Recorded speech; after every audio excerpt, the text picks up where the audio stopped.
আসসালামু আলাইকুম বন্ধুগণ, কেমন আছেন সবাই? আশা করি সবাই ভালো আছেন আল্লাহর রহমতে। আমিও আলহামদুলিল্লাহ আল্লাহর রহমতে ভালো আছি।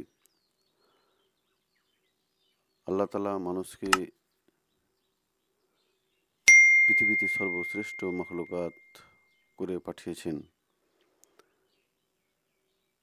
এই মানুষের যাবতীয় প্রয়োজনীয় জিনিস, যাবতীয় যেগুলো আমরা দিনে রাতে ব্যবহার করি, এই পৃথিবীতে যা কিছু দেখছেন আল্লাহ তাআলা সব কিছু আমাদেরকে দিয়েছেন। কেউ বেশি উপভোগ করি, কেউ কম উপভোগ করি। তো আল্লাহ যাকে চান তাকে দান করেন, সেটা জীবিকা হোক, সেটা সম্পদ বা সেটা সন্তান সন্ততি, যাই হোক না কেন, আল্লাহ তাআলা যাকে ইচ্ছা তাকেই বেশি বেশি দান করেন, আর যাকে ইচ্ছা কম দান করেন। আর এরই মধ্যে রয়েছে আমাদের জন্য পরীক্ষা, আমাদের জন্য রয়েছে এর মধ্যে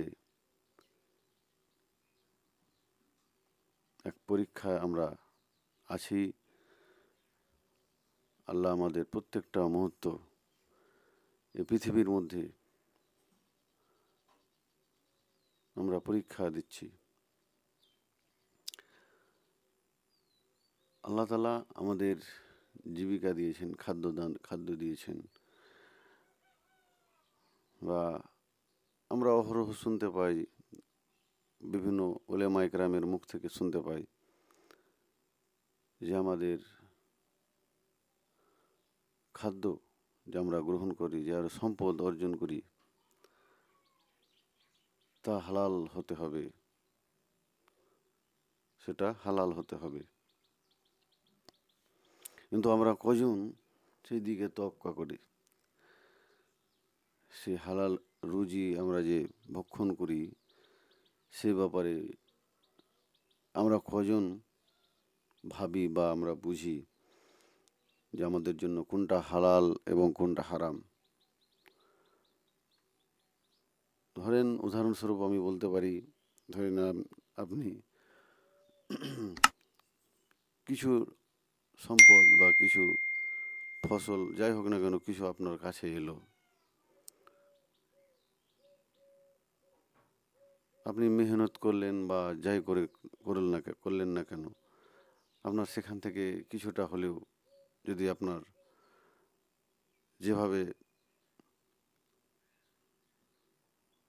জাকাত আমাদের বের করার আদেশ রয়েছে, সেই অনুযায়ী আপনি যদি জাকাত বের না করেন সেই সম্পদ থেকে, সেই ফসল থেকে, তাহলে আপনার সেটা হারাম হয়ে যাবে। সেই খাদ্যটা, সেই সম্পদটা আপনার জন্য হারাম হয়ে যাবে।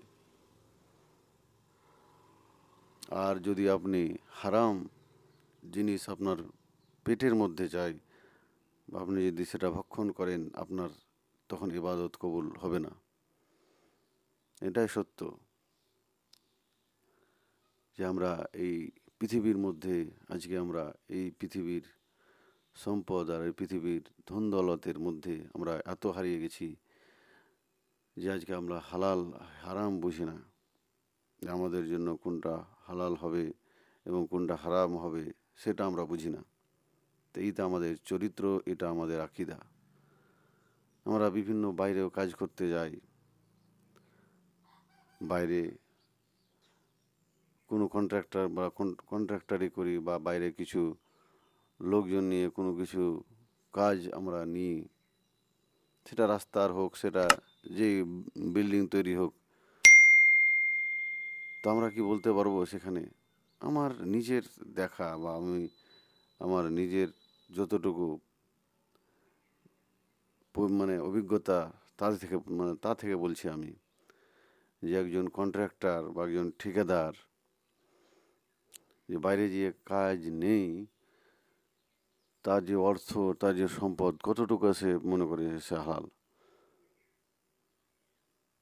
ধরে নেন সে কোনো কাজ করলো, তার মধ্যে যদি সে কিছু পেলো, বা সেই রাস্তার মধ্যে বা সেই জায়গার মধ্যে কিছু লোহার টুকরো বা কোনো কিছু পেলো, সেটা মালিকের, সেটা কোম্পানির নির্দেশেই, বা কোনো কোম্পানি তাকে বলেওনি, সেটা সে করে ফেললো, মানে সেটা সে নিজেই নিয়ে নিল।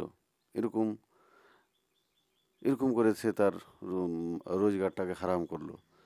যে কোম্পানির, মানে কোম্পানিকে না বলা সত্ত্বেও সে এমন কাজ করে বসে থাকে, মানে সেই জায়গা থেকে চুরি করে বসে থাকে, যেটা তার সেই সম্পদটাকে, যেটা তার সেই উৎসটাকে, আয়ের উৎসটাকে হারাম করে দেয়। বা হতে পারে সেই কাজ করেছে, সে কাজের মধ্যে সে এমন কিছু করলো যেটা তার করা উচিত নয়, মানে সে কাজটাতে চুরি করলো, চামারি করলো, মানে বিভিন্ন পন্থায় অবলম্বন করা যায়। এক কথায় যে কাজটা তাকে করতে আদেশ করা হয়েছে, সেই কাজটা সে ঠিকভাবে করলো না। তো এইভাবে আমাদের আজকে ইমানের অবস্থা, আজকে উপার্জনের অবস্থা। বা হতে পারে কোনো ঠিকাদার কাজ করার পরে কাউকে ঘুষ দিয়ে খারাপ কাজ করেছে, খারাপভাবে তার কাজটা হয়েছে, কিন্তু ঘুষ দিয়ে সে সম্পূর্ণ টাকাটা নিয়ে নিল। এরকম আমরা অহরহ দেখছি, আমরা অহরহ হচ্ছে এরকম ঘটনা। এরকম আমরা অনেকে আছি এমন, যেরকম করছি, যে আমরা ঘুষ দিয়ে কোনো কাজ বের করি, আর সেই উপার্জন আমরা নিজের পেটে ভক্ষণ করি, আর সেই উপার্জন দিয়ে আমাদের সংসার অতিবাহিত করি। তো এরকম আমাদের চরিত্র, এই চরিত্রগুলো, এই আকীদাগুলো আমাদের ত্যাগ করতে হবে। মনে রাখবেন, একদিন আপনাকে আল্লাহ তাআলা ঠিক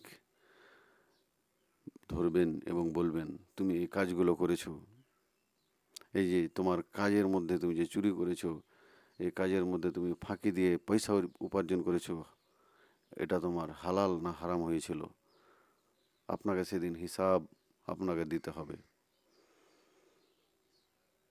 তো যাই হোক, আমরা কোনটা হালাল কোনটা হারাম সে সম্পর্কে আমরা নিজেরাই বুঝতে পারবো। যে আমার টাকাটা, আমার যে খাদ্যটা, আমার যে সম্পদটা আমি যে উপার্জন করছি, আমি যে ইনকাম করছি, সেটা হালাল হচ্ছে না হারাম হচ্ছে, আমরা সবই জানি, আমরা সবই বুঝি। তবু আমরা তোয়াক্কা করি না, তবু আমরা পরোয়া করি না, যে হেই এটুকাতে কি হয়ে যাবে, এই এটুকা চুরিতে আমার কি হয়ে যাবে, এই এটুকা খারাপ কাজ আমি করেই দিলাম তো কি হয়ে যাবে, কোনো বড় কিছু নয়।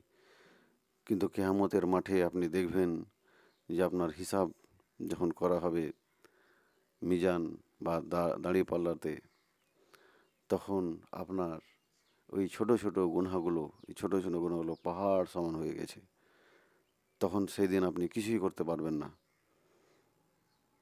তো এরকম চুরি চামারি বা এরকম হতে পারে, অনেকে কেউ বাধ্য আছে। আমি এক আলেমের মুখে শুনলাম যে এরকম যদি চুরি চামারি হালকা কোনো কাজে যদি ঘুষ, যতদূর পারবেন আপনি এড়িয়ে যাবেন প্রত্যেকটা কাজে, আর যতদূর পারবেন আপনি শরীয়ত অনুযায়ী যতটুকু সম্পদের জাকাত বের করতে হয় আপনি বের করবেন। আর এরকম যখন উপার্জন করবেন, যখন দেখছেন যে আপনাকে চুরি না করলে হয় না, বা দেখছেন যে আপনাকে ঘুষ না দিলে আপনার উপার্জন আপনি বের করতে পারেন না, বা আপনার বিলটা আপনি ক্লিয়ার করতে পারছেন না, কোনো জায়গা থেকে আপনি বেরিয়ে আসতে পারছেন না, তখন আপনি সেই সম্পদ থেকে যখন আপনি পাবেন একটা নির্দিষ্ট বিল বা অ্যামাউন্ট, যখন আপনি পাবেন সেই কাজ করে, সেই চুরি হোক বা ঘুষ দিয়ে হোক, আমি তো ওটা ওটা আমি আপনাদের বলছি না যে আপনাদের চুরি করতে হবে প্রথমে বা আপনাদের ঘুষ দিতে হবে। আপনি না পারছেন বা আপনি দেখছেন যে আপনার হচ্ছে না এটা না দিয়ে বা এটা দিয়ে, ওটা শেষ মুহূর্তে, ওটা আপনার যখন দেখছেন যে আপনার কোনো উপায় থাকছে না, তখন কার কথা বলছি, তখনকার আপনি ওই জায়গা থেকে কিছু সাদকা দান খায়রাত আপনি করে দেবেন, এতিমদেরকে হোক বা কোনো মজলুম ব্যক্তিদেরকে হোক, আপনি সেটাতে দান সাদকা করতে থাকবেন। হতে পারে আল্লাহ আপনার ওই কাজটাকে তখন আপনার হালাল হয়ে যাবে, হতে পারে। এরকম আমি এক আলেমের মুখে শুনলাম কদিন হলো, বাংলাদেশের এক বিখ্যাত আলেম, তার কথা আমি বলছি যে আপনারা শুনবেন। তিনি প্রশ্ন উত্তর এই বিষয়গুলোতে তিনি প্রশ্ন উত্তর করেন, ভালোভাবে তিনি প্রশ্নর উত্তর করেন। আহমদুল্লাহ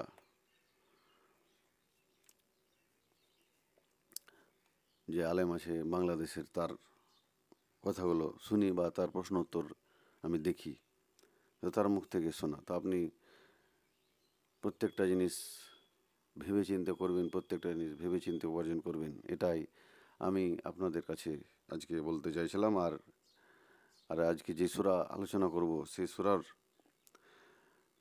শুরুর আয়াতটাই এই হালাল এবং হারাম দিয়ে। তো চলেন শুরু করা যাক। আল্লাহ তাআলা কি বলছেন সূরা তাহরিম এর মধ্যে। তো সূরা তাহরিম এর অর্থ হচ্ছে নিষিদ্ধকরণ। নিষিদ্ধকরণ বা ধরে নিন কোনো জিনিস নিষিদ্ধ করা বা কোনো জিনিস এখানে প্রচলিত খাদ্য তালিকা বা প্রচলিত জিনিস যেটাকে আমরা হারাম হারাম মনে করি বা নিষিদ্ধ মনে করি, যেটাতে হাত দেওয়া যাবে না বা ছোঁয়া যাবে না, সেটা হচ্ছে নিষিদ্ধকরণ, আত-তাহরিম। আউযুবিল্লাহি মিনাশ শাইতানির রাজিম, বিসমিল্লাহির রহমানির রহিম। পরম করুণাময় ওয়াসিম দয়ালু আল্লাহর নামে শুরু করছি। ইয়া আইয়ুহান নাবিয়্যু লিমা তুহাররিমু মা আহাল্লাল্লাহু লাকা তাবতাগি মারজাতা আজওয়াজিকা ওয়াল্লাহু গফুরুর রহিম। হে নবী, আল্লাহ তোমার জন্য যা হালাল করেছেন, তোমার স্ত্রীদের সন্তুষ্টি কামনায় তুমি কেন তা হারাম করছো? আর আল্লাহ অতীব ক্ষমাশীল, পরম দয়ালু। এখানে আমাদের প্রিয় নবী হজরত মুহাম্মদ সাল্লাল্লাহু আলাইহি সাল্লাম এর একটা ঘটনার কথা এখানে উল্লেখ করা হয়েছে, যে তিনি কিছু কিছু ব্যাপারে বা কিছু জিনিসকে তিনি না আল্লাহর আদেশ ছাড়াই তিনি হারাম ঘোষণা করে দিয়েছিলেন। তো তার জন্য আল্লাহ এই আয়াত অবতীর্ণ করেছিলেন। তো কি এই আয়াত, চলন তাফসির থেকে আমরা বুঝি যে অনুবাদ, যে হে নবী, আল্লাহ তোমার জন্য যা বৈধ করেছেন তুমি তা অবৈধ করছো কেন? তুমি তোমার স্ত্রীদের সন্তুষ্টি চাচ্ছ, আর আল্লাহ চরম ক্ষমাশীল, পরম দয়ালু। তাফসিরগণ বলছেন, নবী করিম সাল্লাল্লাহু আলাইহি সাল্লামকে যে জিনিসকে নিজের ওপর হারাম করে নিয়েছিলেন তা কি ছিল, যার কারণে মহান আল্লাহ অসন্তোষ প্রকাশ করেন? এ ব্যাপারে একটি প্রসিদ্ধ ঘটনা রয়েছে, যা সহিহ বুখারী ও মুসলিম ইত্যাদিতে বর্ণিত হয়েছে। ঘটনা হলো, তিনি জয়নাব বিনতে জাওস রাদিয়াল্লাহু কিছুক্ষণ থাকতেন। তার স্ত্রী জয়নাব বিনতে জাওস এর রাদিয়াল্লাহুর কাছে কিছুক্ষণ থাকতেন এবং সেখানে মধু খেতেন। এই হাফসা এবং আয়েশা রাদিয়াল্লাহু আনহুমা স্বাভাবিকভাবে অধিক সময় তার সেখানে থাকার পথ বন্ধ করার জন্য ফন্দি আঁটলেন। যেভাবে এই রওয়ায়াতগুলো আছে, এই রওয়ায়াতগুলো বিভিন্ন উলামাগণ কেউ একমত পোষণ করেছেন, আবার দ্বিমতও পোষণ করেছেন, যে এটা হতে পারে আর নাও হতে পারে। তো চলেন দেখি কি বলছে, যে ফন্দি আঁটলেন। মেয়েদের যেগুলো, যে স্বাভাবিকভাবে আমরা দেখতে পাচ্ছি যে কার যদি দুটো তিনটে স্ত্রী থাকে, তো কেউ সবাই চাইবে যে স্বামী আমার কাছে বেশিক্ষণ থাকুক বা স্বামী আমার কাছে বেশিক্ষণ টাইম দিক। তো এরকম জয়নাবের ঘরে যখন নবী আমাদের থাকতেন, নবী সাল্লাল্লাহু আলাইহি সাল্লাম থাকতেন, আর সেখানে তিনি মধু খেতেন, সে তার দেখে কি বলছেন যে অধিক সময় থাকার কারণে পথ বন্ধ করার জন্য ফন্দি আঁটলেন, যে তাদের কারো কাছে যখন তিনি আসলেন তখন তারা বললেন, হে আল্লাহ রসুল, আপনি মাগফির খেয়েছেন, অথবা আপনার মুখ থেকে মাগফিরের গন্ধ আসছে। মাগফির এক প্রকার গাছের মিষ্ট আঠা, যা খেলে মুখে এক প্রকার গন্ধ সৃষ্টি হয়। সুতরাং তারা পরিকল্পনা অনুযায়ী তাই করলেন। উত্তরে তিনি বললেন, আমি তো জয়নাবের ঘরে কেবল মধু পান করেছি। এখন আমি শপথ করছি যে আর কখনো তা পান করব না, তবে এই কথা তোমরা কাউকে বলো না। বুখারী সূরা তাহরিমের তাফসির। সুনানে নাসাইর বর্ণনা এসেছে, তা ছিল একটি ক্রীতদাসী যাকে তিনি নিজের ওপর হারাম করে নিয়েছিলেন। সুনানে নাসাই 3-8। পক্ষান্তরে কিছু অন্য আলেমগণ নাসাইর এই বর্ণনা দুর্বল গণ্য করেছেন। আবার এই বর্ণনাগুলোকে আবার কেউ দুর্বল মনে করছেন, যেগুলো হতে পারে না। তো এর বিশদ বর্ণনা অন্য কিতাবে এসেছে, যে তিনি ছিলেন মারিয়া কিবতিয়া রাদিয়াল্লাহু, যার গর্ভে নবী সাল্লাল্লাহু আলাইহি সাল্লামের পুত্র ইব্রাহিম জন্মগ্রহণ করেছিলেন। তিনি একদা হাফসা রাদিয়াল্লাহুর ঘরে এসেছিলেন, তখন হাফসা রাদিয়াল্লাহু ঘরে উপস্থিত ছিলেন না। তাদের নবী সাল্লাল্লাহু আলাইহি সাল্লাম ও মারিয়া কিবতিয়ার উপস্থিতিতে হাফসা এসেছেন। তাকে নবী সাল্লাহ সাল্লামের সাথে নিজের ঘরে নির্জনে দেখে তিনি বড় নাখোশ হলেন। নবী সাল্লাহ সাল্লাম এ কথা অনুভব করলেন এবং তিনি হাফসাকে খোঁজ করার জন্য কসম খেয়ে মারিয়া কিবতিয়া এলাকা নিজের উপর হারাম করে নিলেন।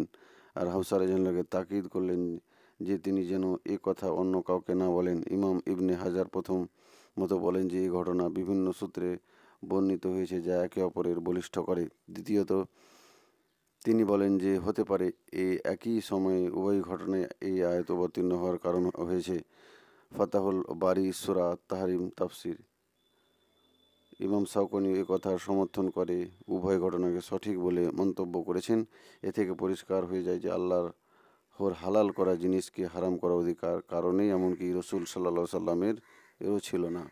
তা আল্লাহ যেটাকে মানুষের জন্য আমাদের জন্য হালাল করেছেন, আর প্রত্যেকটা কথা, প্রত্যেকটা আদেশ, প্রত্যেকটা হুকুম আল্লাহ তালা জিব্রাইল আলাইহিস সালামের মাধ্যমে আমাদের নবীকে পাঠাতেন এবং নবী সেটা মানুষকে বলতেন বা মানুষকে আদেশ করতে। কিন্তু কোনো কিছুই জিনিস হালাল হারামের ব্যাপারে আল্লাহ চূড়ান্ত সিদ্ধান্ত গ্রহণ করতেন। এখানে সেটাই আমরা বুঝতে পারি।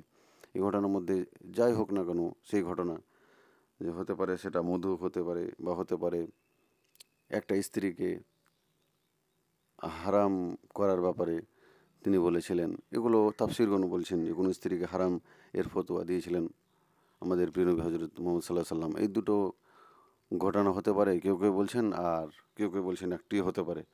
তো যাই হোক, আমরা কোনটা হালাল কোনটা হারাম যেটা আল্লাহ আমাদের নির্দেশ করেছেন আর যেটা আমাদের প্রিয় নবী হযরত মুহাম্মদ সাল্লাল্লাহু আলাইহি সাল্লাম বলে গেছেন, আমরা সেটাতেই বিশ্বাস করব ইনশাআল্লাহ।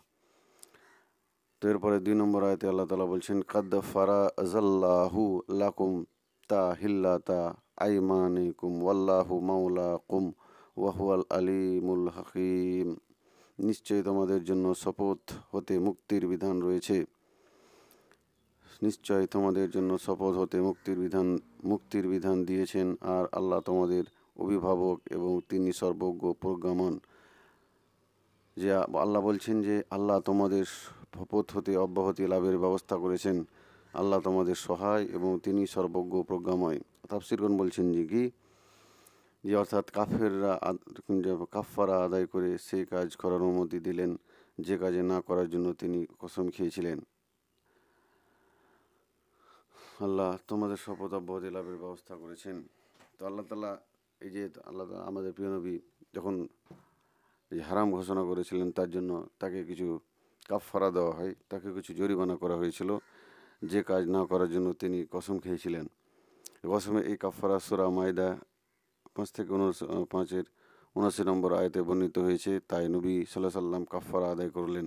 ফাতহুল কাদির। এ ব্যাপারে আলেমদের মধ্যে মতভেদ রয়েছে যে কেউ যদি কোনো জিনিসকে নিজের ওপর হারাম করে নেয় তাহলে তার বিধান কি। কোনো উলামার নিকট স্ত্রী ছাড়া কোনো জিনিসকে হারাম করে নিল না, সেই জিনিস হারাম হবে আর না তার কাফফারা আদায় করতে হবে। কিন্তু আলোচ্য আয়াত তাদের বিপক্ষে দলিল, যেহেতু এখানে মধু হারাম করার পর কাফফারা আদায় করার নির্দেশ দেওয়া হয়েছে। পক্ষান্তরে যদি স্ত্রীকে নিজের উপর হারাম করে নেই এবং এতে যদি তার উদ্দেশ্য তালাক হয় তাহলে তালাক হয়ে যাবে, আর যদি তালাকের নিয়ত না থাকে তবে সঠিক উক্তি অনুযায়ী এটা কসম হবে এবং কসমের কাফফারা আদায় করা তার উপর জরুরি হবে।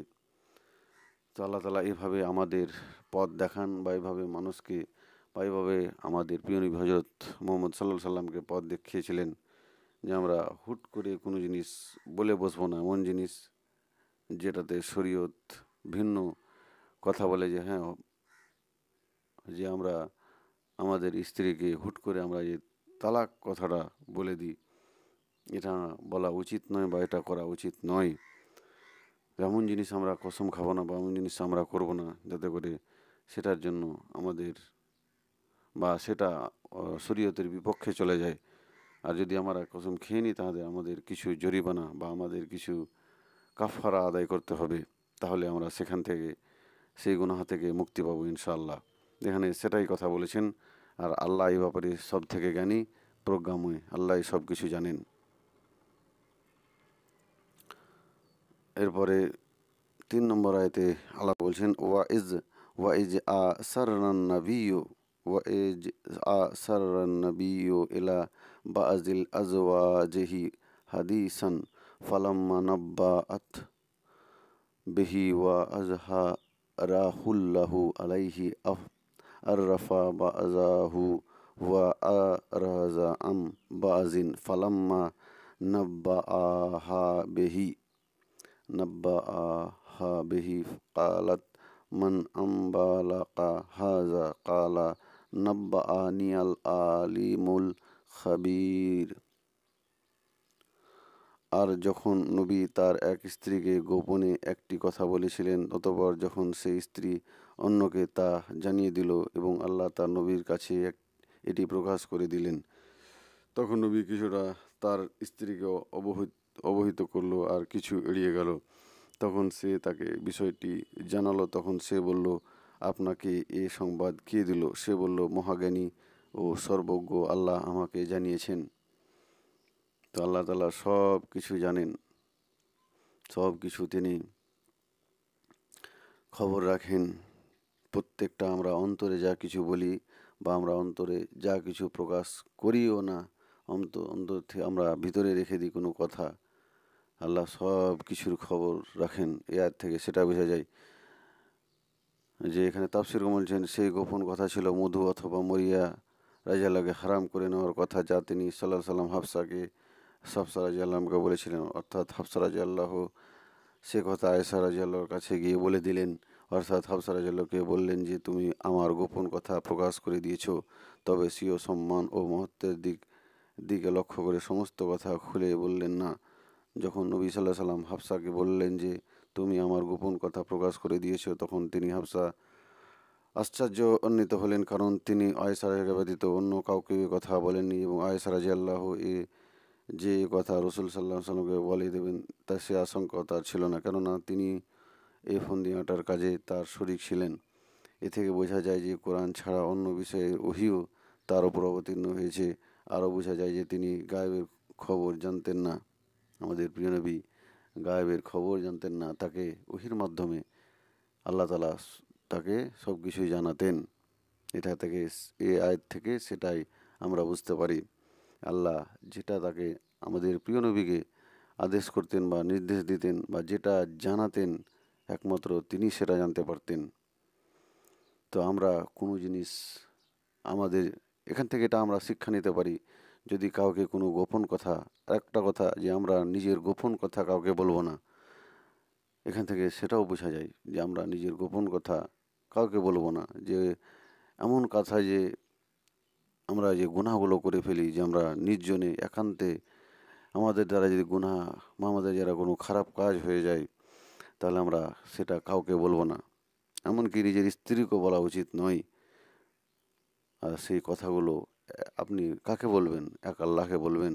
যেহেতু আল্লাহ সবই জানে, তবুও তিনি আল্লাহকে বলবেন, আল্লাহকে ডাকবেন এবং সেই গুনাহ থেকে ক্ষমা চাইবেন, পাপ চাইবেন। নিশ্চয় আল্লাহ অতি ক্ষমাশীল, অতি দয়ালু। তো যাই হোক, ভিডিওটা আর বেশি বাড়াচ্ছি না। ভিডিওটা ভালো লাগলে অবশ্যই বন্ধুদের সাথে শেয়ার করবেন এবং একটা সুন্দর কোরআনের আয়াত আপনারা পড়বেন, বুঝুন বা মানে শুনুন, যাই করুন, কিন্তু কোরআনকে পড়ুন। কোরআনকে শুধু এমনি আপনি রেখে দেবেন না আপনার ঘরের তাকের ওপরে, আলমারির ওপরে। আল্লাহ আমাদের বুঝার এবং আমল করার তৌফিক দিক। ভালো থাকেন সবাই, সুস্থ থাকেন সবাই।